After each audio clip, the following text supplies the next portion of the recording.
Hello everybody, स्वागत है आपका स्टडी आईएएस में। मैं हूं तन्वी शर्मा और मैं आपके लेकर आई हूं ये नई सीरीज जहां पर हम डिस्कशन में ले रहे हैं गवर्नमेंट स्कीम्स को for UPSC CSC 2021 prelims examination. ये है लेक्चर नंबर 4। अभी तक 3 लेक्चर्स हमने ले लिए हैं। बहुत सारी मिनिस्ट्रीज की हमने गवर्नमेंट स्कीम्स को कवर कर लिया है। आप नीचे डिस्क्रिप्शन बॉक्स में उनका लिंक देख सकते हैं, उनसे एक अच्छे नोट्स बना सकते हैं जिससे जब पेपर आए तो आप जल्दी से उनको रिवाइज कर लें। आज हम डिस्कशन में लेंगे schemes related to ministry of electronics and IT and ministry of environment, forest and climate change. चलिए स्टार्ट करते हैं। सबसे पहले आपके लिए एक इंपॉर्टेंट अपडेट, अनअकैडमी लेकर आ रहा है 4-in-1 ऑफर, जो कि एक मेगा सब्सक्रिप्शन ऑफर है। अगर आप 8 ईयर का सब्सक्रिप्शन लेते हैं तो आपको 4 मंथ्स एक्स्ट्रा मिलेंगे। 4 मंथ्स एक्स्ट्रा में आप अपने फेवरेट टीचर से पढ़ सकते हैं। You will get 20 books worth ₹10,000 जो कि स्पेशली यूपीएससी एक्सपर्ट्स द्वारा बनाई गई हैं। Also you will get a loan facility for taking the subscription and आपको एक 10% का डिस्काउंट मिल सकता है अगर आप यूज करेंगे डिस्काउंट कोड STUDYIAS। अनअकैडमी लेकर आता है हर संडे को आपके लिए कॉम्बैट सीरीज। ये एक तरह से ऐसा है कि आप टेस्ट सीरीज कर रहे हो बट ऑनलाइन फॉर्म में। यहाँ पर 60 क्वेश्चंस आपको करने होते हैं 60 मिनट्स में एंड आपको वो रियल फीलिंग मिल पाती है कि अगर आप यूपीएससी का एग्जाम देने जाएंगे कैसे आप और लोगों के साथ compete करेंगे। ठीक है, तो आप यूज कर सकते हैं डिस्काउंट कोड को एंड इस कॉम्बैट सीरीज में एनरोल कर सकते हैं। ये है टीचर्स जिनसे आप पढ़ सकते हैं, अपनी यूपीएससी प्रिपरेशन को स्ट्रॉन्ग बना सकते हैं। चलिए स्टार्ट करते हैं। आज हम सबसे पहले देखेंगे ministry of electronics and IT की जितने भी इंपॉर्टेंट स्कीम्स हैं उनको। पहली है स्त्री स्वाभिमान। ये एक इनिशिएटिव है जिससे प्रमोट किया जाएगा वुमेन की मेंस्ट्रुअल हेल्थ एंड हाइजीन को। वुमेन की मेंस्ट्रुअल हेल्थ एंड हाइजीन हमेशा से ही इंडिया के अंदर एक टैबू सॉर्ट ऑफ रही है, बट अब जैसे जैसे लोग जागरूक हो रहे हैं उन्हें समझ आ रहा है कि it is important to take care of the menstrual hygiene. इस इनिशिएटिव के अंदर कॉमन सर्विस सेंटर्स बनाए जाएंगे जो कि प्रोवाइड करेंगे access to affordable, reliable and modern eco friendly sanitary napkins adolescent girls को एज वेल एज वुमेन को रूरल एरियाज में। रूरल एरियाज इसलिए क्योंकि अर्बन एरियाज में लोग फिर भी अवेयर हैं, उनको पता है कैसे उनको अपना ख्याल रखना है, बट रूरल एरिया में आज तक भी बहुत सारी फैसिलिटीज प्रोवाइडेड नहीं है एंड ऑल्सो वहाँ पे अवेयरनेस कम है। तो अगर रूरल एरियाज में हम ऐसे इनिशिएटिव को लेकर जाएंगे तो क्या होगा, हमारी जो सोसाइटी है वो और भी ज्यादा डेवलप कर पाएगी। ये जो इनिशिएटिव है it is driven by awareness and personalised outreach by women entrepreneurs who produce and market sanitary napkins by village level entrepreneurs and self help groups. ठीक है, तो इनकी मदद से इस इनिशिएटिव को आगे लेकर जाया जाएगा। यहाँ पर डिस्ट्रीब्यूट करे जाएंगे पैड्स को गर्ल जो है प्राइमरी या सेकेंडरी स्कूल लेवल पर जो है उन तक, यानी 7th to 12th ग्रेड तक।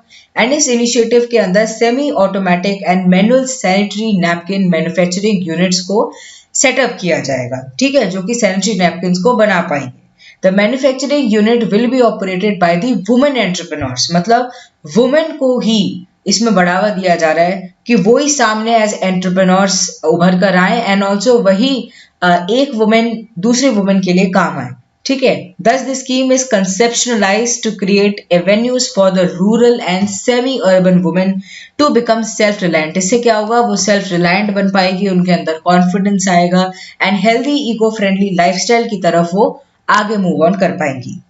बात करते हैं अपनी अगली स्कीम के बारे में, that is national super computing mission. ये जो मिशन है एम करता है कि हम कनेक्ट करें national academic and research and development institutions को, कि जिससे हम क्या बना सके, सुपर कंप्यूटिंग ग्रिड बना सके of over 70 high performance computing facility. नई स्कीम नहीं है, 2015 में आई थी, बट ये सपोर्ट करती है digital India, make in India जैसे इनिशिएटिव को। एंड इसमें बेसिकली यही है कि हम एक सुपर कंप्यूटिंग इंफ्रास्ट्रक्चर अपने देश के अंदर ला सके। Super computers will be installed across the country and will be networked on national supercomputing grid over the national knowledge network। इसको इम्प्लीमेंट किया जाएगा by department of science and technology and department of electronics and information technology through centre for development of advanced computing, that is CDAC। ये सीडेक क्या है? ये एक autonomous एक society है which works under the ministry of electronics and IT, and इसका यही एक सोल एक एम्बिशन है कि सुपर कंप्यूटिंग इंफ्रास्ट्रक्चर लेकर आ पाए देश में, आर्टिफिशियल इंटेलिजेंस को यूज कर and different different new technologies जो आ रही है उनको इंक्लूड कर। ओके, यही इसके अंदर इंपॉर्टेंट चीज थी। अब बात करते हैं अपनी अगली स्कीम के बारे में, that is modified special incentive package scheme. इस स्कीम के अंदर ये एम है कि provide a special incentive package to boost the domestic electronic products manufacturing sector. हमारे देश के अंदर जो इलेक्ट्रॉनिक प्रोड्यूस्ड होते हैं, उनको प्रोड्यूस किया जाता है, जो मैन्युफैक्चरिंग सेक्टर्स हैं उसको हम बढ़ावा दें, उसको आगे लेकर आए। एंड यूनियन गवर्नमेंट का गोल है कि नेट जीरो इंपोर्ट्स हो जाए हमारे इलेक्ट्रॉनिक्स के सेक्टर में बाय 2020। तो ये थोड़ी पुरानी स्कीम है। It promotes large scale manufacturing in the electronic system design and manufacturing sector by कि हम क्या करेंगे, इसमें सब्सिडी प्रोवाइड करेंगे कैपिटल एक्सपेंडिचर के लिए up to 20% for the investment in special economic zone, and वो 25% होगी अगर वो एक नॉन स्पेशल इकोनॉमिक जोन होगा। रीइंबर्समेंट मिलेगा ड्यूटीज का, सेंट्रल टैक्सेस का, अगर कोई भी आप ऐसे टाइप के प्रोजेक्ट के अंदर इन्वॉल्व हैं, इलेक्ट्रॉनिक सेक्टर्स के अंदर इन्वॉल्व हैं। The incentive will be available for the investment within 5 years from the date of approval of the project. Unit receiving the incentive will provide undertaking to remain in commercial production for at least 3 years. ये इसके बारे में थोड़ी सी extra information है। बात करते हैं अगली स्कीम के बारे में, which is important scheme, digital India. Digital India एक ऐसी स्कीम है जिसको आप एक तरीके से एक एम ले सकते हैं बहुत सारी स्कीम्स का। हम ये जितनी भी स्कीम्स पढ़ रहे हैं यहाँ पे क्या हमारा एम क्या है? हमारा एम है कि हम एक डिजिटलाइज्ड कंट्री बन पाए, जहाँ पर कोई भी अगर हमारा काम है वो इजीली हो पाए, ठीक है, इलेक्ट्रॉनिकली हो पाए, डिजिटली हो पाए, एंड हमें ज़्यादा मैनुअली काम नहीं करना पड़े। ये जो प्रोग्राम है ये ट्रांसफॉर्म करने की बात करता है, इंडिया को डिजिटली एम्पावर करने की बात करता है, एंड डिजिटल नॉलेज को बढ़ाने की बात करता है, इंडिया को एक डिजिटल नॉलेज इकोनॉमी बनाने की बात करता है। The scheme is coordinated by department of electronics and IT and implemented by all government department. इसको मॉनिटर किया जाएगा डिजिटल इंडिया कमेटी द्वारा, जिसके अंदर बहुत सारे मिनिस्टर्स इंक्लूडेड हैं। ये इसके कोर कंपोनेंट्स हैं कि डिजिटल इंफ्रास्ट्रक्चर बनाएंगे, सर्विसेज प्रोवाइड करेंगे, डिजिटली लिटरेसी को बढ़ाएंगे, ठीक है, and universal access to phones, broadband highways, public internet access programme, e governance, बड़े हमारे देश में ई क्रांति यानी इलेक्ट्रॉनिक डिलीवरी ऑफ सर्विसेज अच्छे वे में हो पाए। ये कुछ की पॉइंट्स हैं इस पर्टिकुलर प्रोग्राम के। इंफॉर्मेशन मिल सके सबको, इलेक्ट्रॉनिक मैन्युफैक्चरिंग में नेट जीरो इंपोर्ट्स हम ला सके 2020 तक, IT for the jobs, early harvest programmes, ठीक है, ये सब इसके अंदर आता है। ये एक अम्ब्रेला प्रोग्राम है, इसके अंदर बहुत सारी और प्रोग्राम्स वर्क करते हैं, जिससे हम कनेक्ट कर सकें 2,50,000 ग्राम पंचायत को, प्रोवाइड कर सकें उनको इंटरनेट कनेक्टिविटी। हमने पिछले लेक्चर में भी बहुत सारी ऐसी स्कीम्स को कवर किया था जहां पर पंचायत लेवल पर यानी विलेज लेवल पर बात करी जा रही है कि हम ब्रॉडबैंड फैसिलिटी को बढ़ाएं, इंटरनेट जो कनेक्टिविटी है उसको बढ़ाएं। Digital India includes the development of electronic development fund and net zero electronic import target by 2020। ये हम डिस्कशन में पहले ले चुके हैं। कॉमन सर्विसेज सेंटर इसमें भी बनाए जाएंगे। ये क्या होते हैं? ये इसका एक और मिशन है। इसके अंदर क्या है कि डिजिटल इंडिया प्रोग्राम को सपोर्ट किया जाएगा इन कॉमन सर्विसेज सेंटर्स द्वारा। यहाँ पर आपको असेस मिलेगा बेसिकली बहुत सारी सर्विसेज का, जैसे सोशल वेलफेयर स्कीम्स का, health care, financial, education, agriculture services हो गई, या apart from host of B2C services to citizen rural as well as remote areas के अंदर। अब बात करते हैं अगली स्कीम के बारे में, दैट इज PM ग्रामीण डिजिटल साक्षरता अभियान। ठीक है, इसके अंदर क्या है, 6 करोड़ पर्सन्स को जो कि रूरल एरिया से हैं across the states and UTs in our country, उन्हें डिजिटली लिटरेट किया जाएगा, उन्हें डिजिटली एम्पावर किया जाएगा, reaching to around 40% of the rural household by covering 1 member from every eligible household by 31 of March 2020। क्या करेगा? एम्पावर करेगा सिटीजन्स को। रूरल एरियाज के अंदर लोगों के अंदर कॉन्फिडेंस आएगा कि वो डिजिटली अपने काम को आसान कर सके। ठीक है, वो जानते हों कि कंप्यूटर को कैसे चलाना है, ठीक है, डिजिटल एसेस डिवाइसेस को कैसे चलाना है। एलिजिबिलिटी है कि nominated digitally illiterate person from every eligible rural household aged 14 to 60 years. Okay, तो बेसिकली ये इसकी एलिजिबिलिटी है कि डिजिटली आपको इलिटरेट होना चाहिए. अगर आप लिटरेट होंगे तो आपको फायदा ही नहीं है, ठीक है, क्योंकि ये आई इसलिए रही है कि लोगों को लिटरेट किया जा सके डिजिटली. तो डिजिटल इलिटरेट पर्सन हो एक पर्टिकुलर हाउस होल्ड से belonging from the rural areas and इनकी एज हो 14 टू 60 एज के बीच में. The scheme is initiated under digital India programme. अभी हमने बात करी थी डिजिटल इंडिया प्रोग्राम के अंदर और भी बहुत सारी स्कीम्स आती हैं. This is one of them and expected to be one of the largest digital literacy programme in the world. ठीक है, वर्ल्ड के अंदर इसको सबसे बड़ा डिजिटल लिटरेसी प्रोग्राम के तौर पर देखा जा रहा है. अब बात करते हैं अगली स्कीम के बारे में, दैट इज जीवन प्रमाण. इसका मेन ऑब्जेक्टिव ये है कि जो पेंशनर्स होते हैं उनको अपनी पेंशन इजीली प्रोवाइड हो सके लाइफ सर्टिफिकेट्स द्वारा. Jeevan Pramaan aims to streamline the process of getting LCs. ठीक है, लाइफ सर्टिफिकेट जो होते हैं वो जो पर्टिकुलर लोग होते हैं जो कि पेंशन अवेल कर रहे होते हैं उनको दिखाना पड़ता है, हर साल दिखाना पड़ता है, जिससे उनकी जो पेंशन है वो कंटिन्यूड रहे. ठीक है, तो इसमें क्या होगा, हैसल फ्री एंड इजीली उनको उनकी पेंशन प्रोवाइड हो पाएगी. Aadhaar biometric authentication based digital life certificates for pensioners and facilitate the online submission. यहाँ पर इसका एम है, ठीक है, कि क्या करें, डिजिटली लाइफ सर्टिफिकेट्स प्रोवाइड हो पाए पेंशनर्स को एंड ऑनलाइन सबमिशन भी वो इजीली कर पाए, उन्हें बार बार जाना नहीं पड़े एंड जिसे कहते हैं पूरा प्रोसेस बहुत इजीली हो जाए. It will do away with the requirement of a pensioner having to submit a physical LC. पहले क्या होता था, आपको फिजिकली एलसी प्रोवाइड करनी पड़ती थी हर साल, अब ऐसा नहीं होगा, जिससे कंटिन्यूटी बनी रहे उनके पेंशन की. Digital submission also ensures authenticity of the pension payment. Okay, कि आपको पेंशन पेमेंट मिल रही है. अब बात करते हैं अपनी अगली स्कीम के बारे में, दैट इज डिजी लॉकर.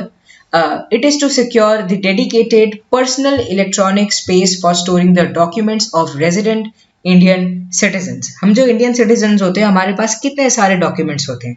ठीक है, हमारे इंश्योरेंस हो गए, medical report, pan card, passport या मैरिज सर्टिफिकेट्स हो गए, स्कूल सर्टिफिकेट्स हो गए, ये सब क्या है, ये हमारे इंपॉर्टेंट डॉक्यूमेंट्स है. इनको हम डिजी लॉकर के द्वारा क्या कर सकते हैं, डिजिटली इन्हें प्रिजर्व रख सकते हैं कि ये प्राइवेट स्पेस में हमारे ठीक से रहे. ये गवर्नमेंट का एफर्ट है to create electronic version of the documents. ठीक है, जिससे इजीली वो वेरीफाई हो सके एंड इजीली वो स्टोर हो सके. It is to provide citizens a shareable private space. ठीक है, उनको एक प्राइवेट स्पेस मिल जाएगा कि वो डिफरेंट अपने जो डॉक्यूमेंट्स है उनको संभाल के रख सकें. It is a platform for assurance and verification of document certificates in a digital way. ठीक है, डिजिटल वे में सब आसानी से हो जाएगा. अगर डिजिटल इंडिया है तो हम इंसानों का काम और भी ज्यादा फास्ट हो जाएगा. ऑल्सो अगर हम डिजिटली लिटरेट हैं तो हमारा और भी ज्यादा फायदा है, हमें फिजिकली हर डॉक्यूमेंट नहीं दिखाना पड़ेगा, हर चीज को रखना नहीं पड़ेगा. चलिए बात करते हैं अगली स्कीम के बारे में, दैट इज विश्वसर्या पीएचडी स्कीम. ये एक थोड़ी डिफरेंट स्कीम है. ये बात करती है कि हम पीएचडी का जो कल्चर है हमारे देश के अंदर उसको बढ़ावा दें. ज्यादातर क्या होता है, लोग अपनी ग्रेजुएशन करते हैं, मास्टर्स कर लेते हैं, उसके बाद they usually go for some और अदर एम्प्लॉयमेंट. पर बहुत कम लोग ऐसे होते हैं जो कि पीएचडी कल्चर को सपोर्ट करते हैं, दे गो फॉर रिसर्च. तो यहाँ पर उसी को इन्हांस करने की बात करी जा रही है, to enhance the number of PhD in electronic system design and manufacturing and IT enabled services के अंदर सेक्टर्स के अंदर इसको बढ़ावा मिले. सेलेंट फीचर है इसका कि 25% more fellowship amount than most of the other PhD schemes इसके अंदर मिलेंगे. जितने आपको एक फेलोशिप अमाउंट मिलता है पीएचडी के अंदर उससे भी ज्यादा मिलेगा. Part time PhD candidates can get one time incentive on completion of the PhD and support करेगा 200 यंग फैसिलिटी रिसर्च फेलोशिप्स को इन द एरियाज ऑफ, ये जो हमने बात करी थी, electronic system design and manufacturing and IT enabled services के अंदर. ऑब्जेक्टिव है कि हम रिटेन कर सकें, अट्रैक्ट कर सकें हमारे जो यंग माइंड है देश के, उनको इस पर्टिकुलर सेक्टर्स के अंदर. अब बात करेंगे जितनी भी स्कीम्स हैं related to ministry of environment, forest and climate change. अब हम बात करेंगे हमारे पर्यावरण से रिलेटेड जितनी भी स्कीम्स हैं उनके बारे में. पहली स्कीम है हमारी नगर वन स्कीम. एम करती है कि हम 200 अर्बन फॉरेस्ट बना सकें कंट्री के अंदर इन द नेक्स्ट 5 years. अब हम अगर ध्यान से देखें तो एक तरह से हिपोक्रेसी दिखाई देती है हम ह्यूमंस की, ठीक है। हम ह्यूमंस की वजह से ये जो फॉरेस्ट हैं ये डिप्लीट हो रहे हैं, इतनी सारी जो प्रोजेक्ट्स देखने को मिलते हैं, ठीक है। माना कि प्रोजेक्ट्स बहुत इंपॉर्टेंट है हमारे डेवलपमेंट के लिए, it is important for us to have metro, to have different facilities available to us, but it is also important for our survival to have forest, ठीक है, जो कि मेन है हमें जीवन देने वाले। अब वर्जे अर्बा फॉरेस्ट है पुणे महाराष्ट्र के अंदर, will be considered as a role model of the scheme, ठीक है, इसको एज अ रोल मॉडल लिया जाएगा। ये एनफोर्स करेगा पीपल के पार्टिसिपेशन को, कोलैबोरेशन फॉर्म करेगा फॉरेस्ट डिपार्टमेंट, म्युनिसिपल बॉडीज, यानी आप समझ सकते हैं कि लोकल गवर्नमेंट की बात करी जा रही है, एनजीओज यानी जो नॉन गवर्नमेंटल ऑर्गेनाइजेशन हो गए, कॉर्पोरेट्स हो गए, लोकल सिटीजन हो गए, तो इन सब के बीच में एक तरह से एक पार्टिसिपेशन ड्राइव लाया जाएगा। These urban forest will primarily be on the existing forest land in the city, ठीक है, जो कि पहले से ही फॉरेस्ट लैंड है, और any other vacant land offered by local urban local bodies, ठीक है, जो कि उन्होंने ऑफर करी है कि इनको फॉरेस्ट बना देना चाहिए। And the finances of the scheme कहाँ से आएंगे, एक इम्पॉर्टेंट फंड के द्वारा आएंगे, that is the Campa compensatory afforestation fund act 2016। बात करते हैं अगली स्कीम के बारे में, that is integrated development of wild life habitat, centrally sponsored umbrella scheme है, यानी इसके अंदर और भी स्कीम आते हैं जैसे project tiger, development of wild life habitat and project elephant. इस स्कीम के अंदर क्या होगा कि स्ट्रेंथनिंग करी जाएगी कंसोलिडेशन ऑफ टाइगर, एलिफेंट या wild life conservation in the country. Beside it would also address the man animal conflict. Man animal conflict की वजह से ज़्यादा हमें जो वाइल्ड लाइफ एक्सटेंशन है वो देखने को मिलता है, तो उसको एड्रेस किया जाएगा and benefit the communities relocating from core protected areas. The implementation of the scheme would be done through the respective states designated by the tiger reserves, protected area, elephant reserves, जो कि पहले से ही इस cause के लिए work कर रही हैं, ठीक है, वो इसके अंदर रिस्पेक्टिव स्टेट्स इसके अंदर वर्क करेंगी। The scheme was approved to continue beyond the 12th plan period from 2017-18 to 2019-20। बात करते हैं अगली स्कीम के बारे में, that is green skill development programme. इसको लॉन्च किया गया था in the line of the skill India programme for skilling India's youth in environment and forest sector. देखो, एनवायरनमेंट एंड फॉरेस्ट सेक्टर के अंदर अगर हम अपने यूथ को स्किल करेंगे तो हमें क्या फायदा होगा। एक सबसे पहले तो एक बिहेवियरल चेंज आएगा, जो हम नेग्लिजेंट हो गए हैं, हम इग्नोरेंट हो गए हैं अपने एनवायरनमेंट की तरफ, हम उस चीज़ को सुधार पाएंगे। ऑल्सो हमारे जो यंग माइंड है, जो क्रिएटिव हैं, वो ऐसे नए मिटिगेटिंग स्टेप्स लेकर आ पाएंगे, कंजर्वेशन के स्टेप्स ला पाएंगे, जो कि हमारे जो एनवायरनमेंट है, जो इकोसिस्टम है, उसको प्रिजर्व कर सके। It endeavors to develop green skilled workers having technical knowledge and commitment to sustainable development, ठीक है, sustainable development की राह पर चलना है, which will help in the attainment of nationally determined contribution। nationally determined contribution her country के जो होते हैं उनको मीट करने में ये बहुत ज़्यादा सहायता देगा। जो हमारे sustainable development goals हैं उनको पूरा करने में सहायता देगा। नेशनल बायोडाइवर्सिटी टारगेट्स जो हमने बनाए हैं उनमें फायदा देगा, as well as waste management rules को ये देख पाएगा। It aims to train over 5.5 lakh workers, ठीक है, इतने लोगों को ट्रेन किया जाएगा by 2021। Botanical survey of India, zoological survey of India इसके नोडल सेंटर्स बनेंगे, ठीक है, for the pilot programme and provide करेगा गेनफुल एम्प्लॉयमेंट को to the candidates completing the course, ठीक है, in the zoo, wildlife sanctuary, national park। उनको क्या होगा, उनको employment मिल पाएगी एंड वो environment की उसके लिए आगे बढ़ पाएंगे, environment की बेहतरी के लिए आगे बढ़ पाएंगे। It is being implemented by utilizing the vast network and expertise of Invis hubs। बात करते हैं Invis hubs के बारे में। Invis establish किया गया था by Government of India and 1982 के अंदर ये बनाए गए थे। इसका फोकस है प्रोवाइड कर सकें इन्वायरमेंटल इंफॉर्मेशन को, जिससे डिसीजन मेकिंग हम अच्छी ला सकें, यानी ऐसी पॉलिसीज ला के, ऐसी प्लान्स ला सकें जो कि हमारे इन्वायरमेंट को कंजर्व करे, ना कि उसको डिप्लीट करने की बात करें। ओके, साइंटिस्ट को, इंजीनियर्स को, रिसर्च वर्कर्स को हेल्प करें। A large number of nodes known as ENVIS centres, ठीक है, इनको स्टैब्लिश किया गया है to cover the broad subject areas of environment with a focus point in the Ministry of Environment and Forest, and इसको design किया गया है as the National focal point for INFOTERRA, ठीक है, जो कि एक ग्लोबल इन्वायरमेंट इंफॉर्मेशन नेटवर्क है by United Nation Environment Programme, that is UNEP. बात करते हैं अगली स्कीम के बारे में, that is Himalayan research fellowship scheme. ठीक है, ये किससे रिलेटेड है? ये हिमालय से रिलेटेड है। ओके, इसमें क्या हो रहा है? Fellowship was started to create a young pool of trained environmental managers, ecologist and socio economist. यहाँ पर जो यंग लोग हैं उनको ट्रेन करा जाएगा इन्वायरमेंटल मैनेजर्स बनने के लिए, इकोलॉजिस्ट बनने के लिए, सोशियो इकोनॉमिस्ट बनने के लिए, जो कि जो हमारे हिमालयन इकोसिस्टम है उसको बचा सके। It will help generate information on the physical, biological, managerial, human aspect of Himalayan environment and development. ये जो स्कीम है इसको एग्जीक्यूट किया जाएगा through various universities and institution जो कि इंडियन हिमालयन रीजन के अंदर वर्क कर रहे हैं, एंड फाइनेंशियल सपोर्ट प्रोवाइड किया जाएगा by national mission on Himalayan studies. यहाँ पर फेलोशिप प्रोवाइड होगी for the maximum period of 3 years to the people जो कि इसके अंदर ट्रेन हो रहे हैं, एंड जो एरियाज फोकस में रहेंगे वो होंगे water resource management including rejuvenation of spring and catchment, ऐसे टाइप के एरिया, हाइड्रो पावर डेवलपमेंट के लिए जो एरियाज देखे गए हैं, assessment and prediction of water induced hazard जहाँ पे हैजार्ड्स लाइक सिचुएशन फॉर्म हो सकती हैं, livelihood options including ecotourism opportunities, and biodiversity management including recovery of threatened species and skill development. अब चलते हैं अपनी अगली स्कीम की तरफ, that is national Action plan on climate change.